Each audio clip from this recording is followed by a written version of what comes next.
खुलुमबाय आं बे समाव मोननैसो सुंद' आपडेट लानानै फैलायबाय रायजोफोर 30 नं सिडली बियाबाव जिहेतु जानो गोनां बाय इलेक्शन एबा उफ्रा बिसायख'थि बे उफ्रा बिसायख'थि बिपिएफ दोलोआ गावसोरनि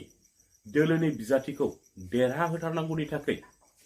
हाथाय बाजार दखान गलाफोराव थांनानै माखासे फोसावदिं हाबाफारि लाबोबाय थानायखौ नोंथांमोना गोबाङानो नुखाबाय नङा होमबा ससियेल मिडिया एबा निउज प्रमोद बर' हटाओ बीटीसी बसाओ प्रमोद बर' हटाओ আপনার দোকান বাঁচাও প্রমোদ বড় হটাও আপনার ফ্যামিলি বাঁচাও প্রমোদ বড় হটাও সেংগ্রা সিख्लाखौ বাঁচাই প্রমোদ বড় হটাও फोरोंगिरिफोरखौ बासाय प्रमोद बर' हटाओ दखना बेफारिफोरखौ बासाय प्रमोद बर' हटाओ जोंनि बीटीसी ओनसोलनि फिसा फिसा मैगं फानग्रा ना फानग्रा बेदर फानग्रा बिथांमोनखौ बासाय मानोना बीटीसी ओनसोलनि गिदिर गिदिर खामानिखौ प्रमोद बर'आ बीटीसीनि बायह्रानि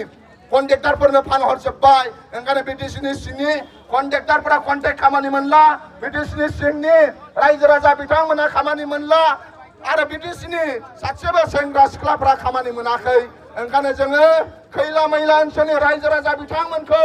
सिल्ली बाय इलेक्शनाव नोंथांमोना शुद्ध कुमार बसुमतारीनो भट होगोन आरो जोङो बिपिएफखौ पावाराव लाबोफिनगोन मानाव गेदेर हाग्रामा महिलारि सारखौ पावाराव लाबोफिननानै जों बीटीसीखौ दंस जायैनि सिगां बीटीसीखौ बासायनो नांगोन बिपिएफ दोलोनि बेबायदि हाथाय बाजार दखान गलाफोराव थाङै थाङै फोसावदिं हाबाफारि लाबोबाय थानायखौ बिटिआरनि एम दावबायसा बर' बिथाङा खौरांगिरिनि सिगाङाव ओरैबायदि बुंदों जे बेखौनोथ' माने साननो गोनां जादों बा मिनिथावना जादों 17 बोसोर सरकार सालायनायनि उनाव मोनसे राजखान्थि हान्जाया 4 बोसोरावनो गोहोआव गैयै 4 बोसोरावनो बाजाराव थांलायनानै गावनि राजखान्थि दोलोखौ फानथिंनांगौ जानाया बियो खोब दुखुनांथाव बाथ्रा मानो होननानै बुङोब्ला बिथांमोना बाजाराव इलेक्शन फोसावदिङाखै बाजाराव बिपिएफ दोलोआ दङ होननानै बेखौसो रायजो राजानो फानथिंबाय थादों मुवा बेसाद फाननाय बायदि मानो होननानै बुङोब्ला बाजारावथ' अनेक मानसि फैयो गुबुन समस्थिनिबो हयथ' मानसि फैनो हागौ बा बायदिसिना मानसि फैनो हागौ आरो मोनसे खोथाया रोखा बिथांमोना गामि गामि जिहेतु हाबनो हाला हाबोब्लाबो गामिनि रायजो राजाफ्रा बिथांमोनजों ओंखारला बिपिएफनि मेलाव रावबो रायजोफ्रा थाङा दा बेखायनो बिथांमोना गामियाव हाबनो हालालाय गामियाव मेल खुंनो हाला नालाय बेखायनो बाजारफ्राव जेराव जे मानसि फैखायो बे बाजाराव थांनानैनो माने आयुर्वेदिक मुलि फाननाय बायदि बिथांमोना गावनि राजनिति दोलोखौ फानथिंबाय थानायखौ जोङो नुनो मोन्दों प्रमोद बर' हटाओ बीटीसीनि ठिकादारफोरखौ बासाय प्रमोद बर' हटाओ बिटिआरनि मैगं गला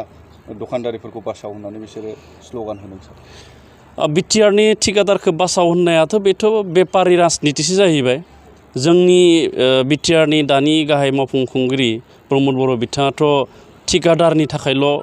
सरकार सालायाखै बिटिआराव थानाय 35 लाख जनसाधारन गुबुन गुबुन हारि गुबुन गुबुन माहारि गुबुन गुबुन धोरोमनि सुबुंनि गासैबो बिथिङाव जौगानायनि थाखाय खामानि मावदों दा बेवहाय जौगानायनि थाखाय खामानि मावनायावनो जायफोरा क्वालिफाइड ठिकादार जायफोर रेजिस्टार्ड गोनां जायफोरा गावसोरनि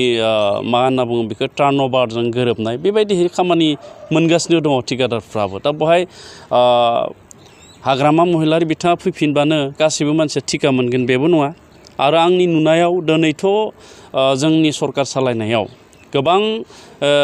गामिफ्राव बा गोबां जायगाफ्राव जोंनि मानसियानो खामानिखौ मावगासिनो दङ दा बेयाव ठिकादारफोरखौ बेबायदि बुंलायनानै ठिकादारफोरखौ बासायनो थाखाय होनना बुंलायलायनांगौआथ' जोबोद माने लाजिथाव बाथ्रा जादों आरो हाग्रामा महिलारि बिथांनि समावथ' ठिकादारफ्रा थैनानैसो दङ मानो होनना बुङोब्ला दायो 2900 लायबिलिटिस जायखौ जोङो दिनै बाखि होननानै बुङो बे 2900 बाखिया सोरनि बे ठिकादारफोरनिनो दा बेखायनो 2900 बे बाखिखौबो बा लायबिलिटिसखौबो जोङो आसाम सरकारजों सावरायदों आसाम सरकारजों सावरायनानै जोंनि बिटिआराव जोंनि इसिआव एक्जिकिउटिभ काउन्सिलाव जोङो थांखि लादों जोङो 1 नाम्बारनिफ्राय जायनि लायबिलिटिसा 1 नाम्बाराव दङ बे 1 नाम्बारनिफ्राय जोङो 10% लायबिलिटिसजों जों दिनै मारिगासिनो दङ 10%खौ जोङो सुगासिनो दङ आरो दिनै गोबाङानो बे लायबिलिटिसखौबो मोनबाय आरो उननि समावबो मोनबावगोन दा ठिकादारफोरखौ बासायनायनि खोथा बिथांमोना बुंदोंब्लाबो बिथांमोना ठिकादारखौ फोथैनानैसो गालांदों नोंथांमोननि सरकार जानायनि उननिफ्रायनो बिटिआराव गला होनानै जाग्रा बिथांमोना बायग्रा सुबुं गैला थाखा फैसा गैला होननानैबो बुङो बेथ' मिनिथावना बिटिआर ओनसोलाव बयनिख्रुइबो बांसिन सेल जानाय गला दङबा बे जौ दखान मानो होनना बुङोब्ला जोंनि बिटिआर गभर्नमेन्ट फैनायनि उनाव जौ दखानफ्राव बांसिनहै जौ बायनायखौ जों नुवाखै गुबुन दखानफ्रावथ' दिनै अनेक सेल जागासिनो दङ दिनै जोंनि सरकार खुंनायाव बिटिआराव बबेबा हाथाइसालिया सोरनिबा बन्द होनायनि थाखाय बन्द जानाय माबा नजिर दं नामा दिनै नोंथांमोना नाय क'क्राझार बङाइगाव जोंहा हरै अदालगुरिनिफ्राय टंलानिफ्राय जेसेबांखिनि बिटिआराव सोहोर दोङो नोगोर दोङो गासिबो नोगोर सोहोराव गोजौ गोजौ अट्टालिका लुबाय थामहिनबा दिनै क'क्राझारावनो 3 बोसोराव क'क्राझार टाउना तितागुरिसिम एक्सटेन्ड जाबाय बेयाव गोबां शपिं मलफोरा फैबाय शपिं मलफोराथ' ओरैनो खुलिया जुदि बायग्रा गैयाब्ला बे शपिं मला खुलिया गोदोनि दिनाव हाग्रामा महिलारि बिथाङा बिटिआरखौ सामलायनाय समाव बिटिसिखौ सामलायनाय समाव क'क्राझार सोहोरा 7टा मेक्सिमाम 8टायावनो बन्द जायोमोन दिनैथ' 12टाब्लाबो क'क्राझाराव दखान मोनो 24 घन्टा खुलिनाय दखानबो दङ दिनैनि थारिखआव गोबां प्राइभेट मेडिकेल कलेज बा प्राइभेट मेडिकेल दिनै गायसनबाय बेफोरथ' गोजोन जानायनि थाखाय बे जादों दा ओंखायनो बायनाय फाननाया माब्लाबाबो खमियाखै जायफोरा बायो बे बायखायो दिनैनि थारिखआव इसेन्सियेल गुड्सखौ रावबो बायालाखानो थाया दा बेखायनो बायखायो दा बिथांमोना हाथाय बाजाराव माथो बुंनो बेखायनो बिथांमोना बुंबाय थादों आरो दिनै बिथांमोना बुंदों प्रमद बर' बिथांनि दैदेननाय दानि UPPL BJP AJPनि जथाय सरकारा बिटिआरआव जेबो मावनो हायाखै होननानै दा बै मैगं फाननानै जाग्रा बा गुबुन गुबुन खामानि मावनानै जाग्रा बिथांमोननो अनसुंथाइ होनो हायाखै होननानै बुंदों दिनै 3 बोसोराव जोङो मोनसे समस्तियाव 200 अनसाय बिथांखिनि दारै 5,000 रांहै जोङो बोसोराव मोनसे समस्तियाव 200 रांहै जोङो बोसोराव मोनसे समस्तियाव 200 होमबा जोंहा 40 समस्ति होमबा बेसेबां जायो जोंहा मैगं फाननानै जाग्रा बा बायदिसिना फिसा फिसौ गला खालामनानै फाननानै जाग्रा बिथांमोननो जोङो 200 मोनसे समस्तियाव 200 8,000 सुबुंनो जोङो दायो बे अनसाय बिथांखि स्किमखौ जोङो होनाय जाबाय 30निबो बांसिन जोंहा इन्डिभिजुवेल अनसाय स्किम जोंनि बिटिआराव सोलिबाय थादों जोंथ' चेलेन्ज होदों बिथांमोना बुंनानै हो हाथाय बाजाराव जे हाग्रामा महिलारिया सरकार खुंनाय समाव 17 बोसोराव सोरनो मा इन्डिभिजुवेल होदों इन्डिभिजुवेल मा स्किम होदों दखानिफोरनो मा होदों फार्मासिस्टफोरनो मा होदों बा सोरबा फिसा फिसौ गला फाननानै जाग्रा बा मैगं फाननानै जाग्रा साहा दखान होग्रा बिथांमोननो मा होदों बिथांमोनाथ' जेबो होआखै थांनाय 17 बोसोराव साथा कम्बल आठुवा बिनि बादै बिथांमोना जेबो होआखै जायखौ 150 थाखानिखौ 800 थाखा बानायदों जायखौ माने ब्रिटेनिया बिस्कुटआ 10 रांनिखौ 45 राङाव फानदों बेथ' ओंखारजोब्बाय अडिटआव ओंखारजोब्बाय दा बेखायनो बिथांमोना बेफोरखौ थगायनो थाखाय बेफोर बदनामखौ खोबनो थाखाय बिथांमोना रायजोनि खाथियाव थांनो हाला नालाय हाथाय बाजाराव माने बुंलाबायदों बेथ' राजनिति खालामनायनि जेबो उद्देश्य नङा होननानै जों सानो राजनितिखौ बिथांमोना फोथांनो थाखाय नाजादों नाथाय मोनसे खोथाखौ रायजो राजाफ्रा नायदों दिनैनि रायजो राजाफ्रा एसेबांबो जाम्बा नंला राजनैतिक भाबै एसे गोरों जाबाय मिसियर जाबोबाय जाय राजखान्थि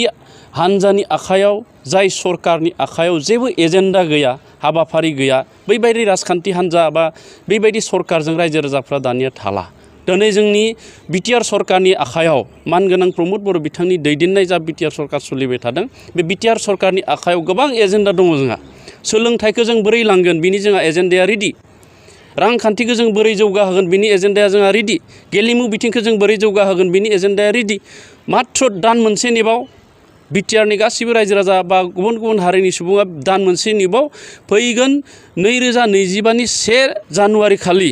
जोङो बिटिआराव थानाय जेसेबां हारिफोर दङ बिथांमोननि हारियारि जेंनानि सोमोन्दै गांसे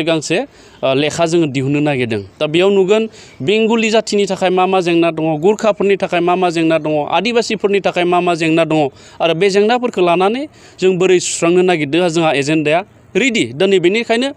बिटिआराव थानाय 35 लाखनिबो बांसिन सुबुङा दिनै प्रमद बर' बिथांजों दङ जोंजों दङ बिटिआर सरकारजों दङ आरो फैबाय थानाय समावबो थालांबाय थागोन दिनै बिटिआराव जाबायदि खामानि मावदों जोङो बिटिआरनि गासिबो दल संगठन जातिगत आफाद थुनलाइ आफाद धोरोम आफाद गासैखौबो लानानै बिटिआरनि गाहाय खुंगिरि मानगोनां प्रमद बर' बिथाङा लिंहरनानै रायज्लायदों गुरखाफोरनि समस्या मा दङ गुरखाफोरखौ जाय दैदेनो गुरखानि साहित्य सभा होन जातीय आफाद होन मा आफादा गुरखाखौ दैदेनो बिथांमोनखौ लानानै बिथांमोननि मा जेंना दङ बेखौ रायलायदों माइनरिटिफोरनि मुस्लिमफोरनि मा जेंना दङ बिथांमोननि जातिफोरखौ लिंहरनानै रायलायदों बेखिनि हाबाफारिखौथ' हाग्रामा महिलारिया 70 बोसोराव खालामबोआखै दा बेखायनो बेफोर हाबाफारिखौ नुनानै बिथांमोना आसरित जादों जे